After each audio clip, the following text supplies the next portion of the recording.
Hello to everyone, wherever you are in the world, and welcome to the Young SDG Innovators SDG Futures Lab.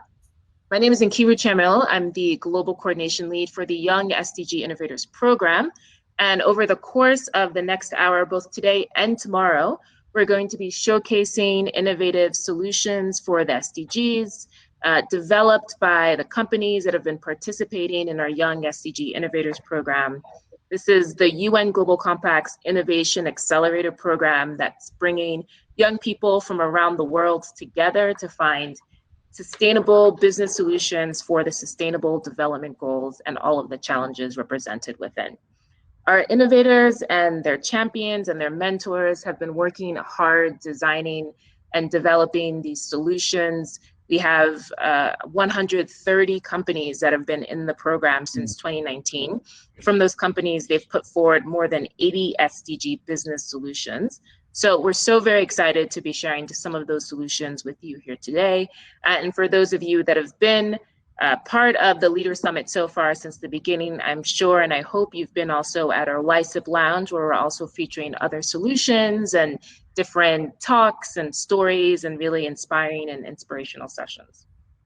So much has been said over the course of the Leader Summit today about the importance of innovation and the importance of youth and bringing youth to the table of this agenda and the importance of bringing the SDGs into the heart of the business agenda.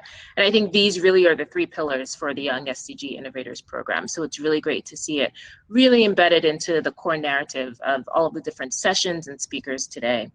And for those of you that attended one of the first plenaries, you may have seen one of our Young SDG Innovators, Carmini Reddy, represented there. And she put forward some really great ideas, and I think is also really embodying the spirit and the passion and commitment that we've seen through so many of our young innovators in the program. And I think Carmini really said it best in the plenary earlier today about the need for us to get used to being uncomfortable and to embrace discomfort. And that's a lot of what we talk about when we discuss the breakthrough mindsets needed for innovation for the SDGs, is this idea to embrace uncertainty. And I think this year has definitely been a year of uncertainty. And it really shines a light on the fact that we need to be uncomfortable. We need to have that discomfort because that's the only thing that's really going to propel us and put the fire underneath us in order to achieve the SDGs.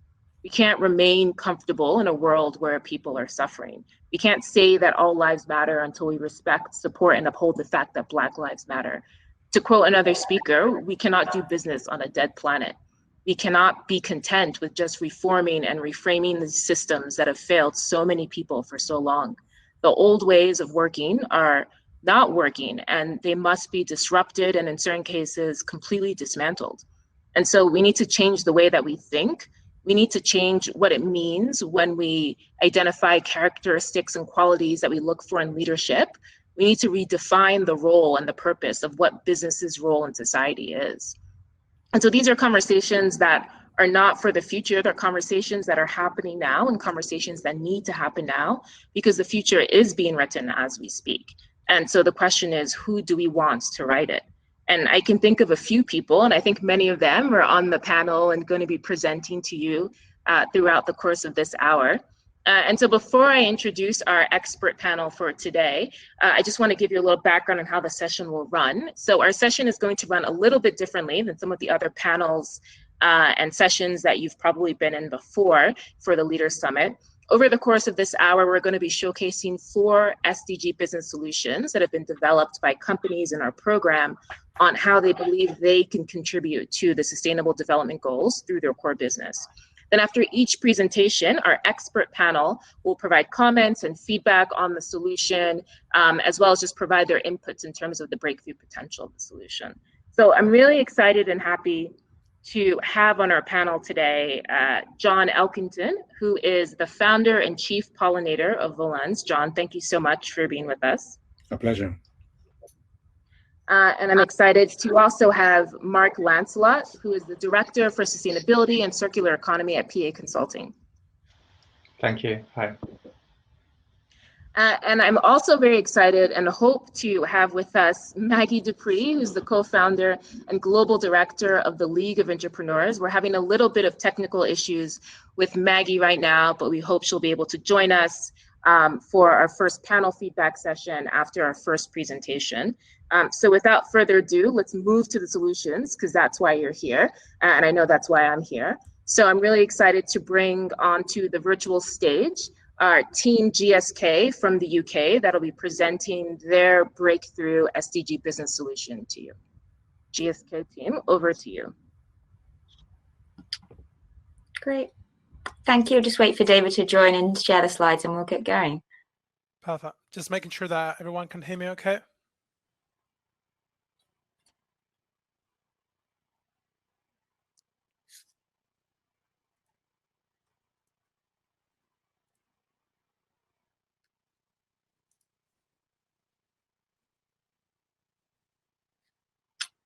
Great. Fantastic. So, hi everyone, welcome. My name's Carly Davis. And I am David Basaga.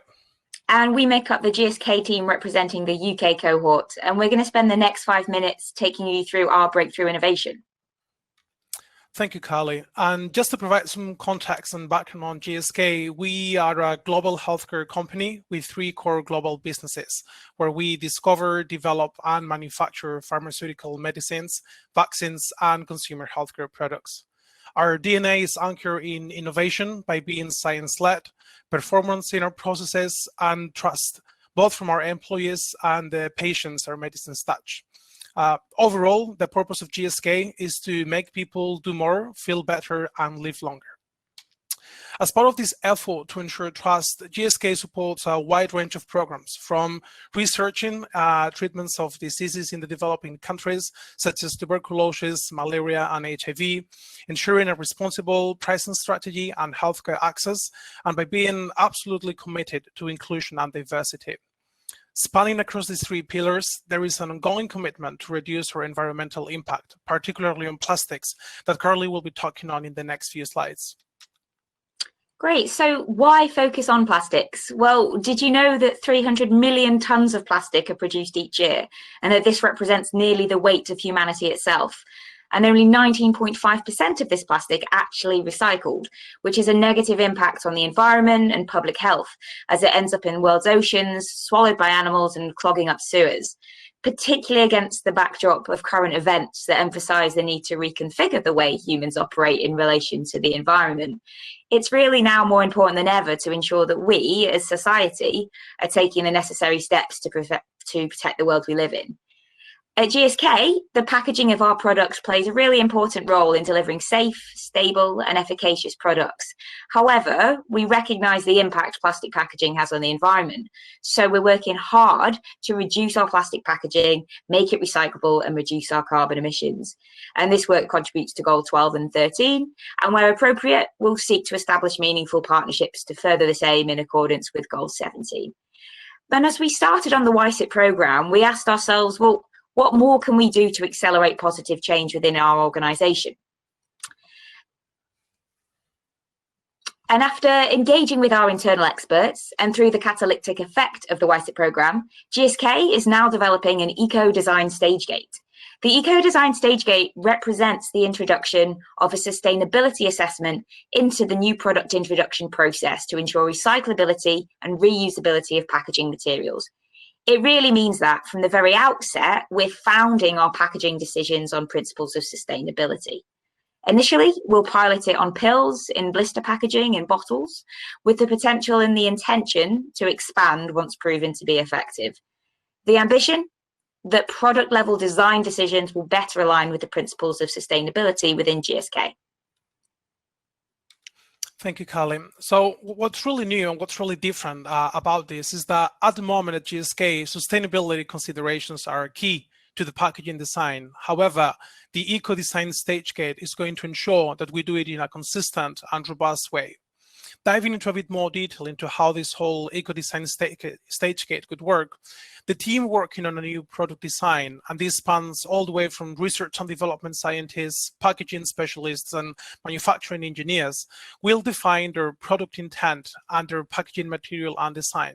So these can be features such as the number of pills per blister or the packaging material choice. Once selected, the team will check their design against the global quality policy outlined in the eco-design stage gate, resulting in a binary outcome. Either some or all of the aspects of the design do not comply with the policy, and hence the team needs to go and revisit, or all the aspects are compliant and the team can progress with the new product introduction process, hence ensuring that the principles of sustainability and recyclability are being met. Great. And finally, we all know it's critical when implementing change to measure and assess impact. So we propose to measure our impact by the displayed outputs, outcomes, and impact measures. Overall, our ambition is to have positive impact on SDG 12 and 13 via reduced plastics consumption within GSK. And in turn, we really hope to demonstrate what's possible within the health sector and catalyse change across the industry, continuing to deliver the same levels of product efficacy and patient safety in our cancer and autoimmune medicines, whilst driving greater sustainability at the same time. And as a final note, we would obviously like to thank the UN Global Compact Network, as well as our mentors and champions internally in GSK for all the support during this journey. And we're more than happy to answer any questions you may have. Thank you very much.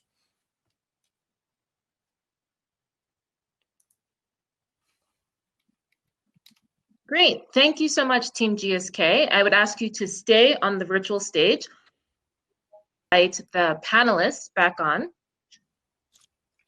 to provide any feedback or comments or questions that they have on your presentation.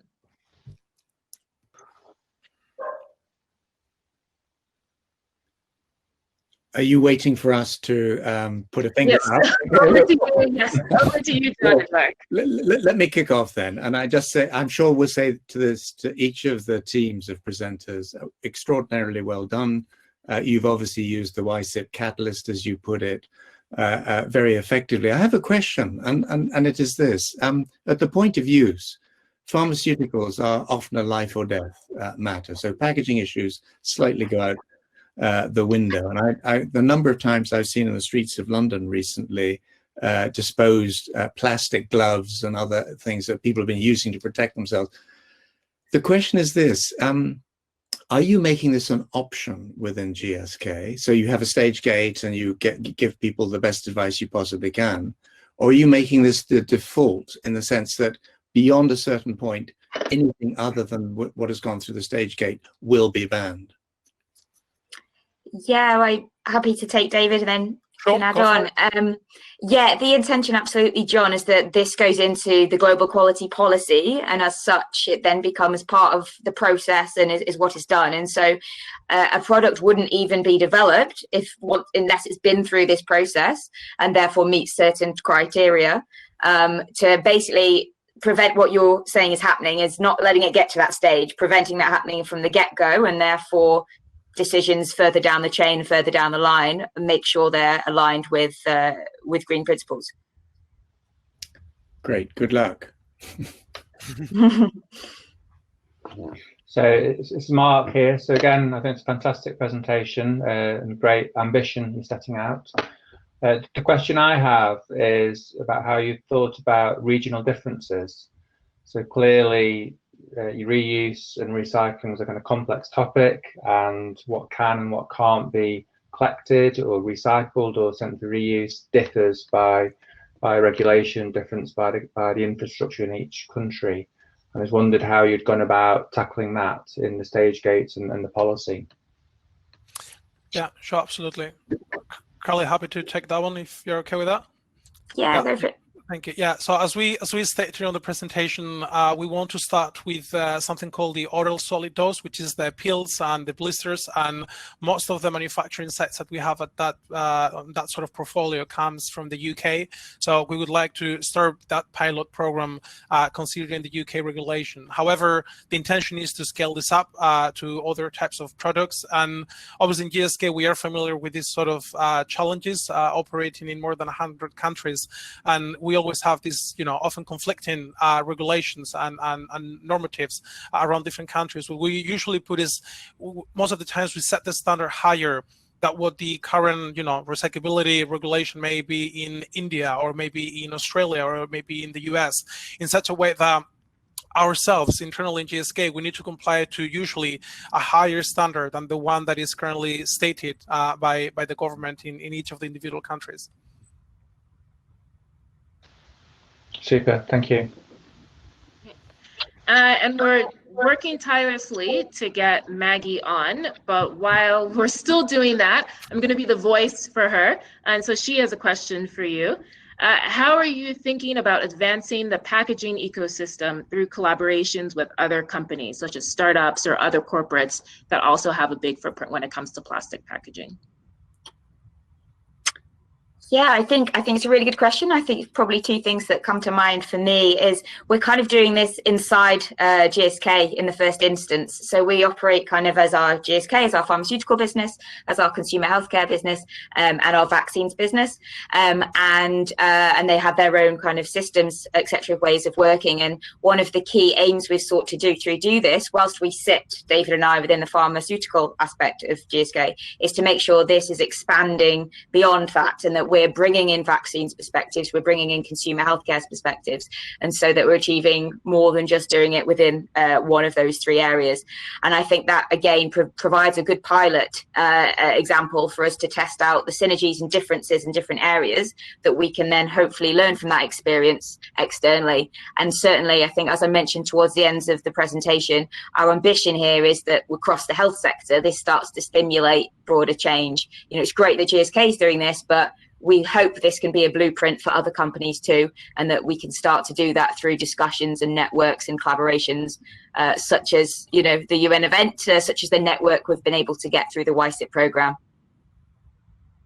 Great, thank you so much. And I'm really loving the 10x ambition in terms of your thinking around moving this beyond just the health sector. So thank you so much. Unless our panel has any other questions or comments for Team GSK. No, well done, Carly. Well done, David. Thanks very much. Yes, very much. Thank you very much. Absolutely.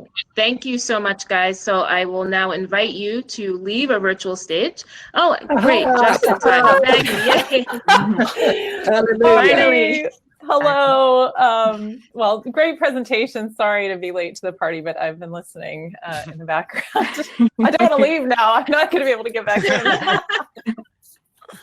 Yeah, I'm almost afraid to have you leave, just in case you won't be able to come back. I'm just going to turn off my video. Is that okay? That's fine. Okay, great. Absolutely. So we are going to be inviting our next team. Thank you so much, Carly. Thank you so much, David.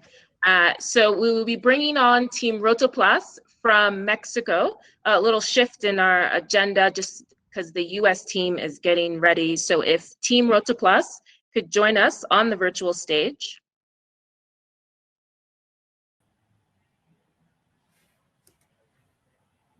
Great. Excellent. Annette and Abraham, over to you. Hello, can you guys hear me?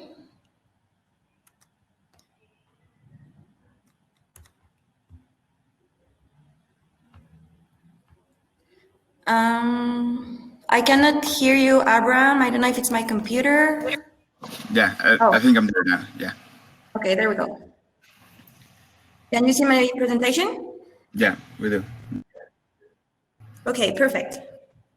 Okay, well, then we're starting then. Hello, good morning, good evening. We are Team Rotoplas, Annette Vidver and Abraham Abraham, and we are going to present to you our water innovation platform. So we see two big issues regarding, and I think that, yeah, we see two big issues regarding water all over the world. The first one has to do with the demand, that the population is increasing, the uses of water are increasing, and the second one has to do with the supply side, where the availability of water has decreased over the past decades. This implies that in Latin America, more than 130 million people face a water-related problem. But these numbers, these statistics, are not just only plain numbers, but stories. Stories of people who daily face enormous challenges to deliver water for their household, for themselves, for their communities. So we want to talk about these challenges. We want to talk about these stories. And we care about it because we at Rotoplas have the purpose for people to have more and better water. So we do this through an innovation model and a sustainability strategy. Based on these pillars, we aim to deliver water solutions that improve the lives of these people. So this has been the results that we have had until 2019. The most relevant is that nowadays 1 million children have access to drinking water at schools. And we have impacted also 1.3 million through systems. But we know that maybe these results are good, but we want them to be better. This is why we have challenged ourselves as a company, and we phrase this challenge in a phrase like, how might we? So how might we connect water needs with appropriate water solutions in order to triplicate our impact for 2025? And well, not only that, right? Because we're in a world that's constantly changing and it's more and more globally connected. And we know that nowadays the key for success and impact is through collaborative ways. So this is why we think that the answer to address this aspiration is through open innovation, because we know that it's the way to accelerate innovation, to combine external talent and innovation with internal capacities, connecting globally and providing solution to specific needs in regional countries. And well, we know that the innovation environment or ecosystem is composed by all of these actors that you can see here, from entrepreneurs, universities, research centers, accelerators, etc. And actually, Rotoplas has been already involved with all of these actors for the past years, but we think that we lack of an efficient way to articulate all of these actors to address specific water needs. So this is why we're really excited today to launch, and we launched this actually an hour ago, INWAI, Innovation Water Impact. It's the Rotoplas Water Innovation Hub, which seeks to articulate or to connect water talent and innovation with water necessities in Mexico and Latam. What are you going to find in INWAI? Well, two main things. The first one, it's going to be an international platform where we're going to launch challenges to address specific water needs in the region. And it's also going to be a space where we're going to be able to receive innovation and collaboration proposals from all of these actors. And that being said, we're also really excited to launch today our first implementation challenge, which is called Water for People. You can check it out in our webpage or in the QR code that you can see on my right side. And what we're trying to do with this first challenge is to address water necessities of populations who live in a situation of water stress. Actually, we're talking that just in the peri-urban area of Mexico City, 40% of the population is actually or currently in a situation of water stress, meaning that they get water 1 out of every 3 days. So what we're trying to do with this challenge that's going to be open until July 15th is to receive proposals of solutions that can address these 3 specific necessities: water availability and access, solutions for water cycle and reuse, and integral systems or community-based models. As you can see, we're inviting pretty much everyone who wants to participate in this from all around the world. And we are accepting proposals that go from ideas to available solutions in the market.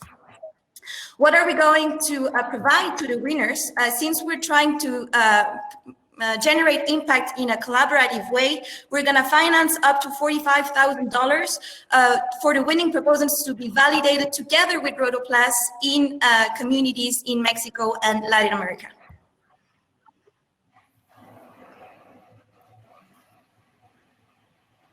So we want innovation to be not only collaborative, but also purposeful. This is why the platform is impacting on the 2 SDGs that we have defined as corporate priorities. And depending on the challenges that we are going to issue, we're impacting on other SDGs. So therefore, we are making a mix between an ecosystem that brings innovation types, and that these innovation types are on many TRL's proposal stages. So this is what mixing these ingredients, we're impacting on our triple bottom line, which are people, planet, and profit, in order to fulfill our corporate purpose. But we know that to help these people, these stories that we talked to you about, they do not need help from a company, but from an ecosystem. This is why we need your ideas, your insights, your participation to get involved in this challenge, to share this challenge, to engage with us about thinking ways about how can we get this challenge far beyond from Latin America? And how can we receive proposals that may be working in other parts of the world and that could have an enormous impact for Latin American people, household, communities? So we really expect to receive many ideas, many challenges, many insights, and to engage in these kind of practices and to fulfill this purpose, which is for people to have more and better water. Thank you very much.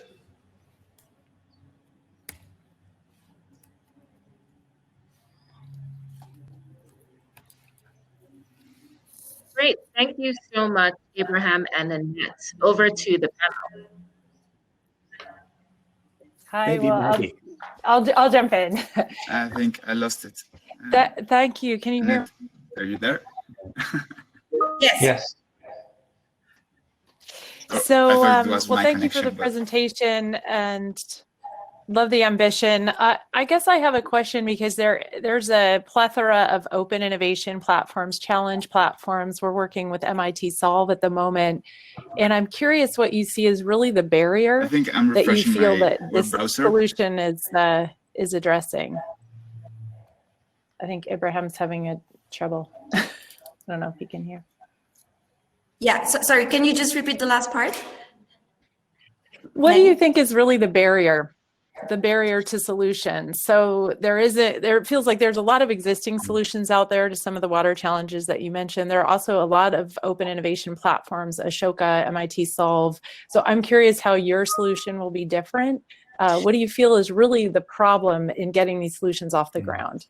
Yeah, I think, Abraham, I'll jump into this question. I think that Rotoplas wants to work as an habilitator of all of the solutions to meet actually current households' needs. And what we've been seeing in the past years is that even though the solutions actually exist and we maybe not need to develop a new solution, we need a way to really tropicalize them to the context and to the households' habits. Right. So actually, what we've seen in the past years is, for instance, solutions like dry toilets may work perfectly well in a country like South Africa, for instance. But when we try to implement them in Mexico, then we have many, like barriers, social attitudes, and also habits. And I think that what we're trying to do here is really to match the solution with the household. And actually, Rotoplas has all of this expertise throughout the 40 past years to really know what are the households and population's necessities, and to really be able to articulate this solution in the way that it works the best for specific needs. Thank you. Mark? Yeah, so again, I think a fantastic presentation, a great example of mission-based innovation. So my question is around how ideas move from the kind of early stage through to scale. So, see a lot of activity around the kind of incubation and ideation phase. One of the challenges for innovation is how to take those ideas and get them to scale where they can have real impact. So I just wondered what your view of is how the ecosystem, the platform could enable that shift from a kind of prototype right through to kind of scale out in the market. Yeah, it's a good question, actually. Well, we all know that there is a long path if you're submitting a proposal of an idea, for instance, and if you're submitting a solution of an available product that's in the market, right? So that's why we said that depending on the challenge and the urgency of the need, we're going to target different TRL or development levels of the solutions.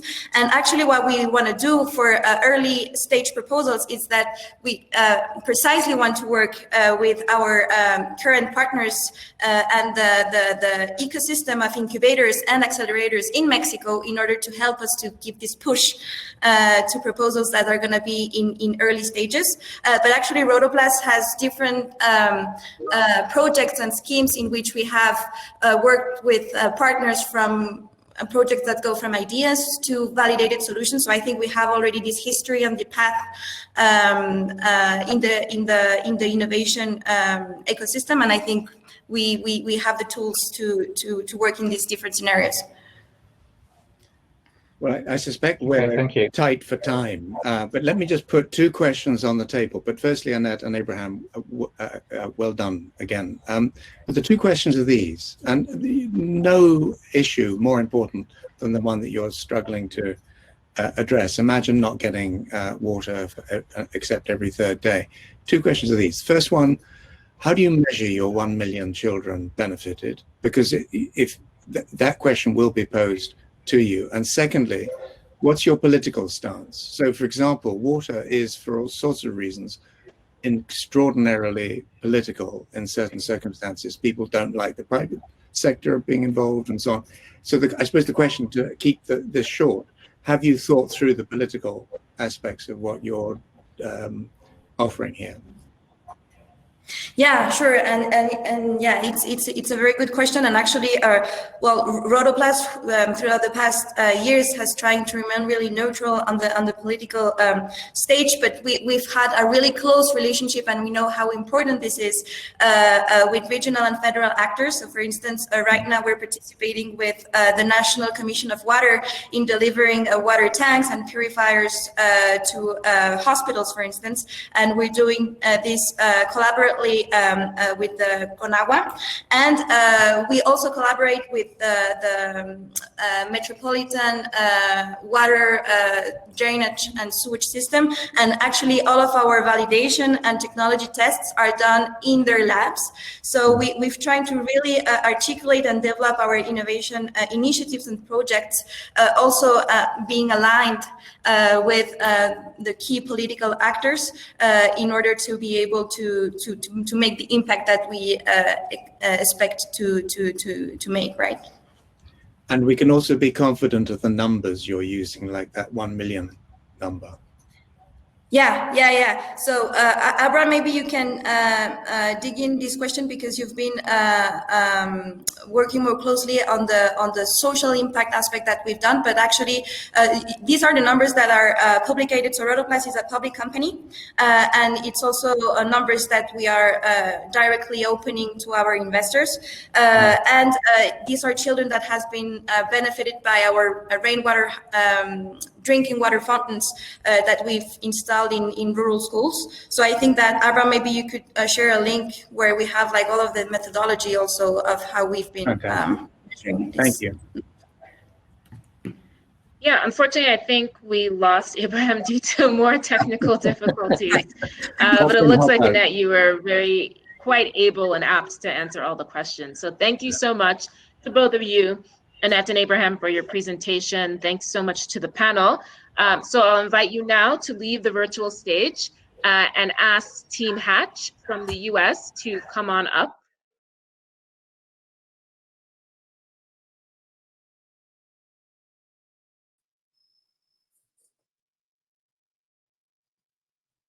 I think, Annette, you have to also close your screen that you're sharing as well.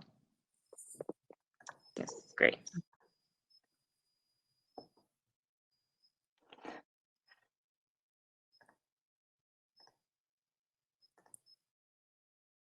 So can everyone hear me? Yes, okay. So we're going to start the video. Okay, excellent. Hello, everybody, and we are the UN USA SDG Young Innovators, and we're so excited to be here.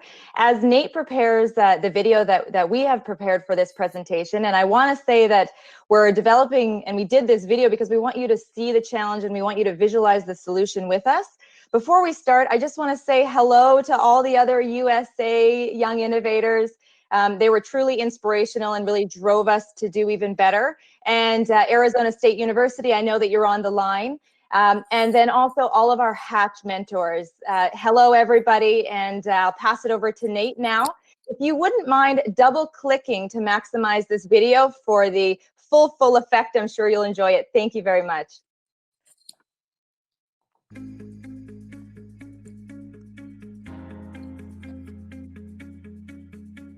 We're the USA UN SDG Young Innovators, and we've taken on a challenge that delivers a business solution and alleviates energy poverty for remote communities not connected to the electricity grid. Energy insecurity for remote communities is a challenge in developing regions around the world. leading to unaffordability, lack of reliability, economic stagnation, and environmental and health-related impacts. A significant portion of these communities rely solely on diesel fuel for energy. So we asked ourselves, can we develop a commercially viable and scalable solution for remote communities that presently rely solely on diesel fuel for energy? The relevant sustainable development goals for a project must be selected in close collaboration with the community and must be based on urgent community needs. While our project will have a significant impact on several SDGs, the key SDGs where we will have the most impact are on SDG 7, SDG 8, and SDG 17. We've developed a solution that begins with a decision-making framework examining several variables divided into 3 separate components: social, political, and technical solutions. The framework examines 9 different variables, the most important being scalability and optimization, which is critical to this effective delivery model. Let us show you how it works by bringing you through 4 different stages of our framework. We applied our framework to Canada's northern regions, which are highly subsidized and consume approximately 120 million liters of diesel fuel per year. This fuel is highly subsidized to compensate for the high transportation cost of delivering fuel to the remote community. Nunavut has the highest annual generation of these regions, at 55 million liters of diesel fuel per year. This is correlated with approximately $60 million of government subsidies, all while 60% of Nunavumians still live in public housing. Diesel is expensive to transport and intermittent if the fuel source is depleted. Using our framework, we examined several different technologies based on how economical they are to deploy and whether they can be optimized through scale. Although all technologies have their positive attributes, wind, battery, with diesel baseload was chosen based on the substantial wind resource in the region, similar to the US Midwest, and it's relatively inexpensive to develop. By implementing this technology, we can reduce diesel dependency by 50% and eliminate 870,000 tons of GHG emissions. Nunavut is one of the most remote and difficult territories to operate in. Yet, we still managed to develop an integrated energy solution which supports community inclusion, proving that it can be applied anywhere in the world. With Nunavut, there are 3 key considerations to gain community support. With any transition to a newer alternate energy source, there will be impacts to employment. We've identified these impacts and we've developed solutions to ensure that community members are upskilled, employed, and that they benefit from the project.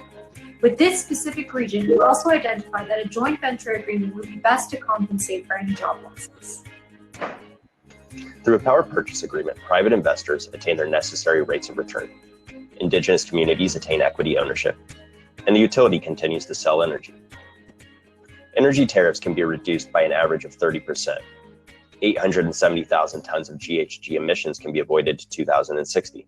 And subsidies can be reduced by approximately $12.5 million per year, all while still returning profits for private investors and developing equity within the community. Our framework has proven that you can develop a commercially viable, scalable, and integrated energy solution for communities living off of the grid. We can do that through the 4 different stages we just described, and we're delivering. We can directly contribute to 3 SDGs while still tracking towards the 2030 agenda. We can reduce diesel dependency by 50% in these communities. We can eliminate 870,000 tons of CO2 emissions. We can directly contribute to a community through a revenue sharing agreement. We can reduce the levelized cost of energy by 30% and improve government spending by reducing subsidies by $12.5 million. All this while providing acceptable returns to a private investor. Can you imagine the impact we can have globally with an integrated energy solution which measures and tracks progress towards the 2030 agenda, but as a core component of each project phase through the ideation, creation, and implementation phase? We believe that SDG 17 partnerships will be key to the success and the pursuit of a better world through positive change. We are passionate. We are committed. We are positive change. and we are Hatch.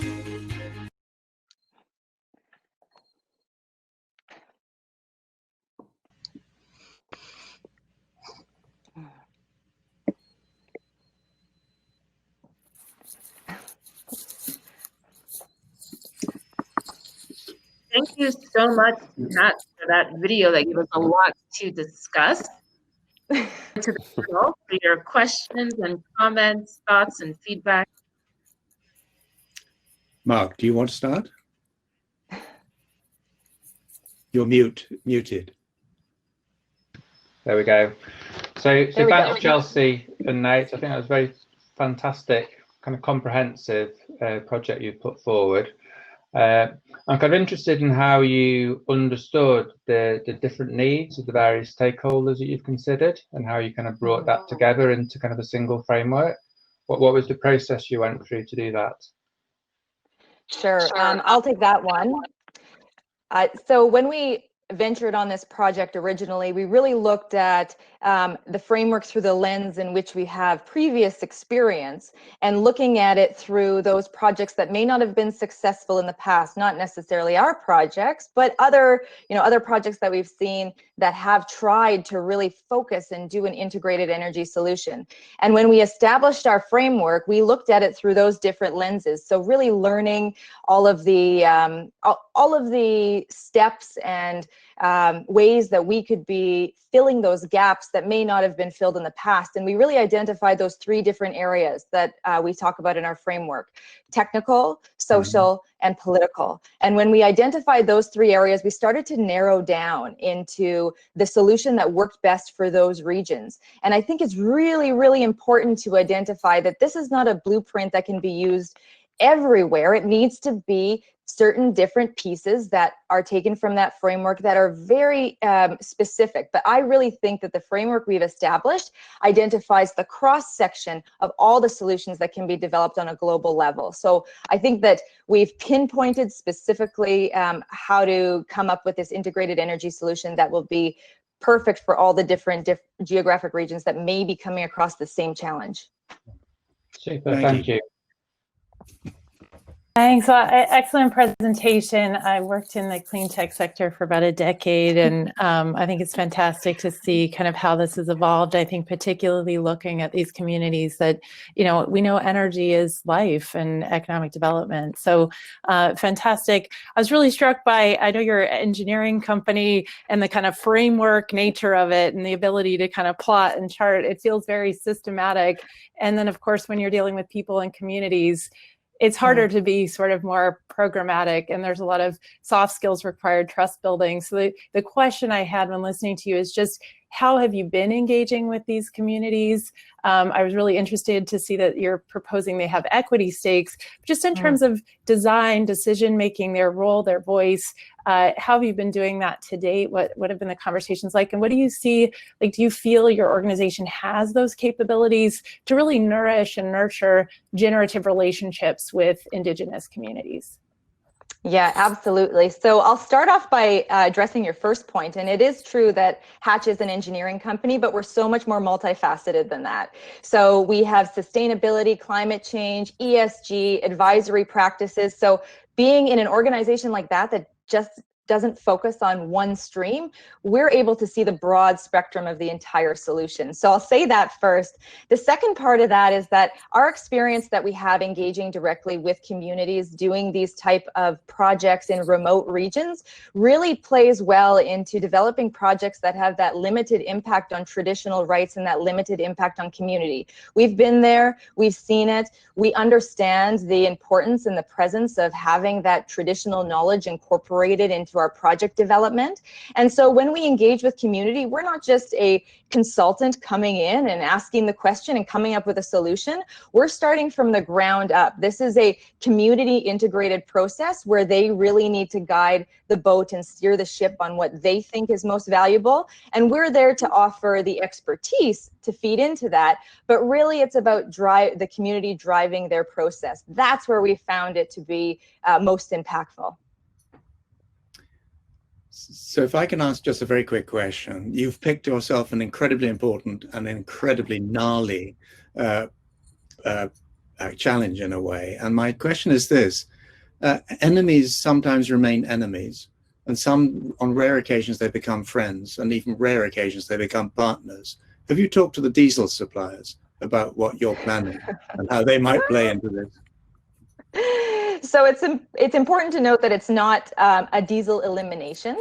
It's not technically feasible to eliminate diesel entirely. It's a diesel reduction, and I think when engaging with that space in the oil and natural gas industry, I don't see them as enemies at all. We looked at many different technologies. We looked at the displacement of diesel and diesel generators and even LNG bullets, things like that, to have a lower impact on GHGs.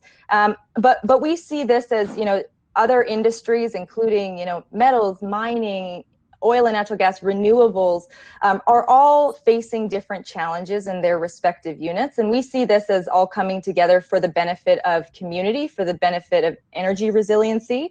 And overall, it's about energy security more than anything. Great answer. Thank you. Nikuru. Great. Thank you so much, Team Hatch, for that great presentation. So I will now invite you to leave the virtual stage. Thanks again for your presentation, Chelsea, Nate, Ryan, and invite our final team for today presenting. This is Team Sicredi União from Brazil. So Felipe and Gabriela, if you're ready, please join us.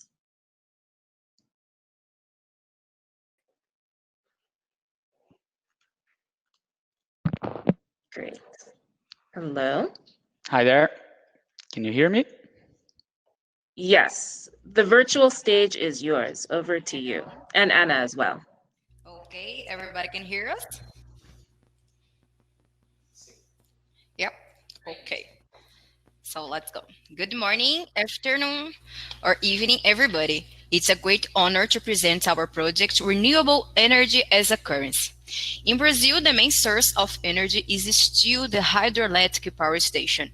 We have almost 8,000 power generation plants all over the country. But another kind of energetic matrix is emerging, one that can be done without a great investment and driven by individuals and companies in general, not only by the government. Wind, biomass, and solar energy are increasing their participation in the last few years, but there is still a wide room for an expansion and innovation, and mainly there is an opportunity to deepen these kinds of investment. One of the major problems we face is institutional. The electricity market is basically divided into generation, transmission, and distribution, and there are very few players in the market. In addition, there have always been discussions all over the country about the new prices and lack of tax incentives, make the market feel insecure. Lastly, all technology used is imported. So, two questions led us to the challenge we try to overcome with our project. First, how to make tech financing available to the community? And how can we answer to the Brazilian regulation issues? Therefore, our project aims to promote renewable energy as a currency, contributing to the preservation of the environment, economy, and sustainability. Well, considering the community in which our brains are involved, our idea is a cooperative system between credit unions, our clients, and renewable energy cooperatives. Eu não estou ouvindo você. Are you hearing me? Nope. Yeah. Can you hear me? Vem cá.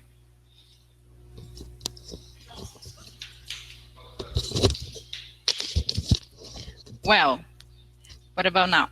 Okay, so considering the community in which our brains are involved, our idea is a collaborative system between credit unions, our clients, and renewable energy cooperatives. First, the credit union is the financing agent of the technology to produce energy. Our customer starts generating clean energy. The excess of unused energy is sold to the credit union through the Clean Energy Cooperative. To finish, total energy amount will be deducted from the customer remaining financing installment. An important point is that in Brazil, current legislation does not allow the commercialization of energy directly between producers and consumers. So that's why we need this intermediation from the cooperatives. This makes possible to generate income to our client, who will have access to the clean energy market, cheaping the financing to the customer because the financial institution will have an additional warranty, promote economic development in the local community, reach one of the 7 world cooperative principles, that is cooperation among cooperatives, and also promote sustainability in the most genuine way. Yeah, so a lot of you must be thinking right now, why don't you guys simply go to the market and buy some clean energy to run your operation? It would be so much easier, right? Well, we don't do that because we are SDG Young Innovators, my friends. I mean, that's not our purpose. Our company aims to truly support the socio-economic development of all the communities we work with. With this model, we managed to reduce the cost of purchasing the equipment and allow it to be more accessible to the population. We developed and left a positive legacy for the communities, and also we directly managed to engage SDGs 7 and 13. In our own way, we help to heal and protect our planet and are committed that no one will be left behind. We are Sicredi Young Innovators. I am Felipe, and I'm here with Anna, Gabi, and thank you so much for watching us, and we are open to any question you guys may have. That was great. I love the technical support, Gabriella. I don't know who came in with it. I could have used that earlier. Yeah. Just my John, mic? Okay. John, do you want we are to start having with an the echo. question? There's a bit of an echo. Well, let me ask a very impolite, not polite question. Any plan in the energy sector, and particularly given the concentration of the energy industry you described, depends on visionary, effective government. One thing countries around the world are now lacking is visionary, effective government. Does your scheme, does your plan absolutely depend on government, or can you do without government? We can do that without the government. We have this intermediation with the energy union, which we can do our project. If we don't have this intermediation, we couldn't do without the government. We must have the regulation done right. I mean, good luck. Yeah, thank you. Mark, do you want to jump in? Yeah, I'll ask a question. So how sensitive would the setup be to fluctuations in energy price? So, you know, we've seen in recent times the kind of price go up and kind of go down. Will that affect the kind of economic model that underpins this? I'm sorry, Mark, can you please rephrase that? I'm with a delay here. So how sensitive will the underpinning economic model be to fluctuations in the market price of energy? Okay, how sensitive it would be to this project? Is that your question? Yes. Yeah. Okay. It's a little bit sensitive. We are managing to reduce like 20% of our tariff. Yeah, we have a lot of flags because as we have hydroelectric power plants, we have flags because of the water level. So we have like 10, 20, and 30% increase of the tariffs. With this project, we managed to also don't have this kind of flags. So okay, thank you. It's very sensitive, actually. Yeah. Well, thanks for the presentation. I mean, we need all the kind of efforts we can around distributed clean energy. So I think it's great, you know, the way you're thinking about it. I was curious, is there a model that you're looking at elsewhere that's been effective in doing this? Are you basing your model on something that's been done before, or is there something like it that says, yeah, this will work? Yeah, it's something new. We never saw anything like that here in Brazil or in another country. So it's a new idea. We have the model to lend the money to our customer. We are improving the business model with our idea. So we didn't manage to find anything that looks like that in the world yet. If you guys have, please share with us. We can call them and get some tips. Great. Well, thank you, Team Sicredi, so much for that presentation, Felipe, Gabriela, and Ana. I would ask you to leave the virtual stage now. And I see there's already some people sharing ideas and links in the chat, which is great. So we've come to the end of our presentations. These were the first of 10 presentations that we will be sharing with you and discussing over the course of the 2 days. So these were the first 4, and we'll be sharing the remaining 6 presentations tomorrow at 8 a.m. EST, that's New York time, for the second SDG Futures Lab, where remaining teams will be presenting to our expert panel. And then also just to note, for those of you that are just coming on, for whom it's morning or still early afternoon, we hope you'll head over to our pavilion where we have our Young SDG Innovators Lounge. There you'll be able to see additional programming around the Young SDG Innovators, hear from different teams around the world where we'll be featuring exciting stories, more solutions to showcase different panels, inspirational speakers for the rest of the day today and also tomorrow as well.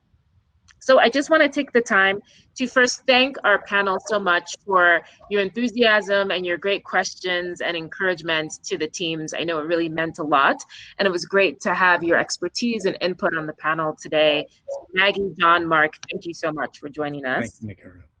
Thank you. And I would love to give a huge thank you to all of the innovators that presented. So Carly, David, Annette, Abraham, Chelsea, Nate, Ryan, Felipe, Gabriela, and Ana, thank you so much. And I know your faces were the ones on the screen, but there was a huge support system behind you as well, which I think we all saw in the encouragement in the chat from your colleagues, your champions, your mentors as well. So a huge thank you to your invisible armies in the chat and in the program who brought you to this point and helped you get so far. I think it really speaks to the level of collaboration and the little ecosystem that we've built within the Young SDG Innovators program to be able to put forward such great solutions. And thank you everyone who attended, who provided feedback and comments and questions. Your engagement was really helpful in terms of building a great vibe and little community here for the 1 hour that we got to spend and talk about SDG innovations. We hope you'll join us for our next session tomorrow. We hope we'll see you in the YSIP Lounge, and we really look forward to sharing more of the work from the Young SDG Innovators program with you. Thank you very much. Thank you.